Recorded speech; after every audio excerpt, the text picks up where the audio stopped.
Bonjour, bienvenue à toi aujourd'hui. C'est une petite parenthèse que je me permets de vivre avec toi aujourd'hui en ce début de semaine, bien que nous soyons encore en retraite, simplement parce que aujourd'hui c'est l'anniversaire du décès de mon cher cardinal François-Xavier Vantoine. Je t'en ai parlé déjà beaucoup de reprises, alors je ne vais pas le représenter encore une fois. Mais j'aimerais te présenter quelque chose qu'il nous a laissé un peu comme un testament qu'il a lui-même reçu du Seigneur Jésus. Il disait à ses amis, quand il est sorti de prison après ses 13 ans d'incarcération au Vietnam, il a dit « Je veux pas vous parler de ce qui a été plus négatif pendant ces 13 années. J'ai tout remis à Jésus, à Marie et à Joseph, et maintenant j'aimerais vous parler de ce qu'il y a de beau, de ce que Dieu a fait dans ma vie pendant ce temps, de ce que j'ai expérimenté de la providence et de la proximité de Dieu dans ma vie. » Merveilleux, hein? Extraordinaire. Alors, il nous dit que pendant ces années, il a vécu des grands moments de faiblesse physique, de faiblesse mentale, de faiblesse spirituelle aussi. Et je t'ai dit combien il parlait avec Jésus. Et à un moment donné, le Seigneur lui a envoyé comme lumière, « Tu dois vivre du testament que je t'ai laissé. » Et là, il s'est mis à réfléchir sur le testament de Jésus.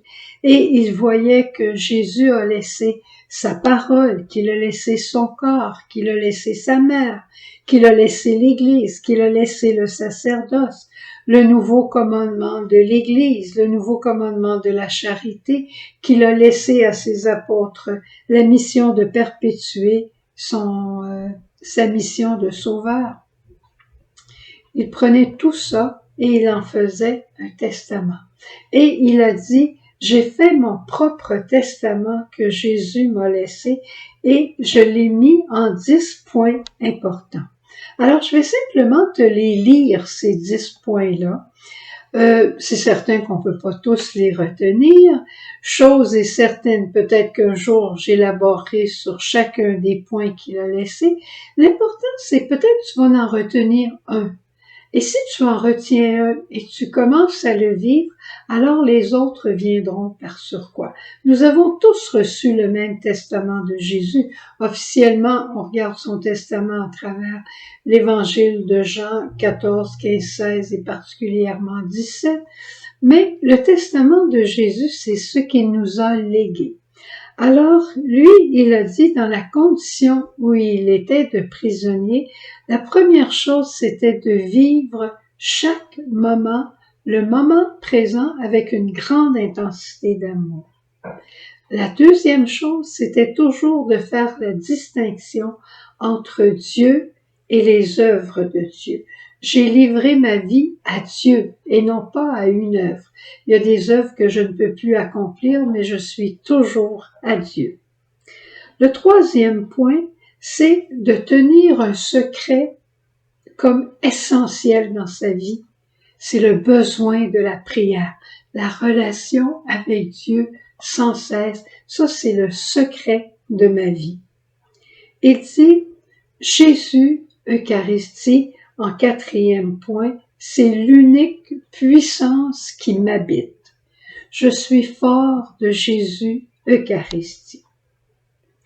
Et en cinquième point, je n'ai qu'une sagesse, la science de la croix. Parce que de la croix jaillit la vie et une vie éternelle, et une vie pour une multitude. J'ai choisi cette sagesse. Il dit, je dois rester fidèle à ma mère, l'Église, et toujours être le témoin de la solidarité, de la complémentarité avec mon Église. Comme septième point, il dit, je rechercherai toujours la paix que le monde ne peut pas donner, et je redonnerai cette paix que j'ai trouvée en Dieu au monde avec qui je vis. Huitième point, c'est beau, hein? 8e point, je veux transporter dans notre monde, dans ma prison où je suis, une grande révolution. Je veux apporter une révolution, le renouveau de l'esprit. Rien n'est impossible à Dieu. Tout est possible à Dieu dans l'Esprit Saint. Et c'est ça la révolution de l'esprit. Ensuite, les 9 et 10, c'est magnifique. Il dit, je ne parlerai qu'un seul langage et je ne porterai qu'un seul uniforme, celui de la charité. Une seule langue, un seul uniforme, qu'importe comment je suis habillée, je dois toujours être revêtue de la charité et parler la langue de la charité. Et enfin, tu t'en doutes certainement, je n'aurai qu'un seul amour, la Vierge Marie.